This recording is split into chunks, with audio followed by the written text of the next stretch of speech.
क्या वाकई बिहार में सत्ता परिवर्तित होगी? क्या वाकई बिहार की राजनीति में सब कुछ ऑल इज वेल नहीं है?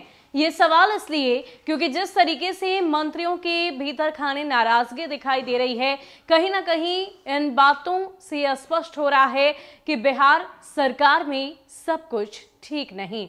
जी हां, आपको बता दें कि पहले समाज कल्याण मंत्री मदन सहनी की तरफ से इस बात की चर्चा की जाती है कि वो अपने पद से इस्तीफा देंगे। हालांकि इस बात को लेकर उन्होंने कहा कि मेरा निर्णय अड़िग है और मैं मुख्यमंत्री नीतीश कुमार यानी कि अपने आलाकमान से मुलाकात करूंगा, उसके बाद अपने निर्णय पर अंतिम मुहर लगाऊंगा। लेकिन इन सब के बीच वो पटना तो आते हैं, लेकिन एक बार फिर से 2 दिनों के लिए वापस लौट गए हैं।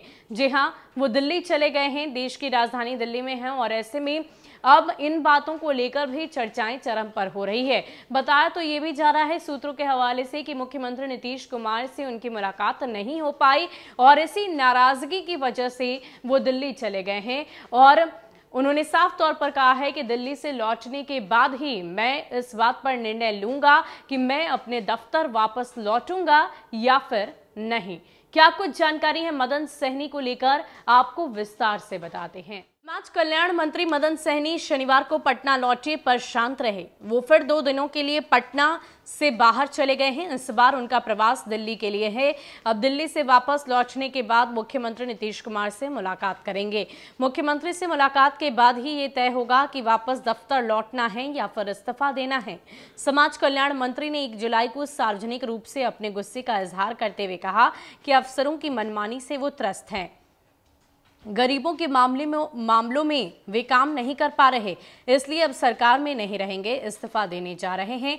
इसके अगले दिन वो जेडीयू विधायक शशिभूषण हजारी को अंत्येष्टि में शामिल होने दरभंगा निकल गए। उन्होंने यह तय किया था कि शनिवार को अपना इस्तीफा दे देंगे। वैसे शुक्रवार को उन्होंने इस मसले पर मौन साधे रखा। शनिवार को वो जब पटना लौटे तो ये चर्चा थी कि मुख्यमंत्री से मुलाकात कर वो अपनी पूरी बातें रखेंगे। वहीं इस संबंध में शनिवार देर शाम उन्होंने कहा कि आज उनकी मुख्यमंत्री से मुलाकात नहीं हो पाई है। वो 2 दिनों के लिए बाहर निकल रहे हैं। लौटने के बाद मुख्यमंत्री से मुलाकात करेंगे, उसके बाद ही आगे के बारे में सोचेंगे। वहीं जिस 135 लोगों के तबादले को लेकर समाज कल्याण मंत्री ने अपने विभाग के अधिकारी पर तानाशाह का आरोप लगाया था, उसका अध्ययन मुख्य सचिव के स्तर पर हो रहा है।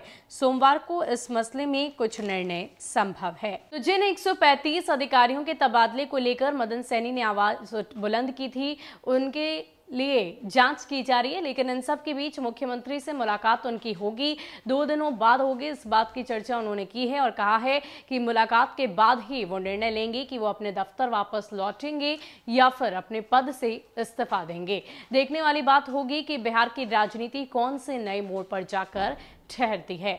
फिलहाल के लिए इतना ही। ज्यादा अपडेट के लिए आप बने रहे न्यूज़ फॉर नेशन के साथ। नमस्कार।